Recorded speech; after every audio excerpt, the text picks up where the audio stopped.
Channel of Vadodara. Bardoli ટાઉનમાં આવેલી એક સોસાયટીની પાસે ચરસ અને ગાંજાનું વેચાણ કરતા 2 વ્યક્તિઓને સુરત ગ્રામ્ય એસઓજીએ ઝડપી પાડ્યા હતા। સુરત ગ્રામ્ય એસઓજી પોલીસને મળેલ બાતમીના આધારે પોલીસે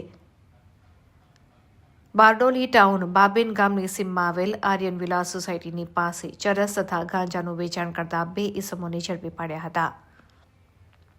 આ બંને આરોપીઓને ઝડપી પાડવા માટે બારડોલી ટાઉનમાં આવેલ આર્યન વિલાસ સોસાયટીની આસપાસ પોલીસે વોચ ગોઠવી હતી, જે દરમિયાન છેલ્લા 5 મહિનાથી ચરસ અને ગાંજાનું વેચાણ કરતા હોવાની ખાતરી થતાં જ બંને આરોપીઓને ચરસ અને ગાંજાના જથ્થા સાથે ઝડપી પાડવામાં આવ્યા હતા। આ બંને આરોપીઓ વિરુદ્ધ ગુનો દાખલ કરી આગળની તપાસ હાથ ધરી હોવાનું પોલીસ સૂત્રો દ્વારા જાણવા મળ્યું છે।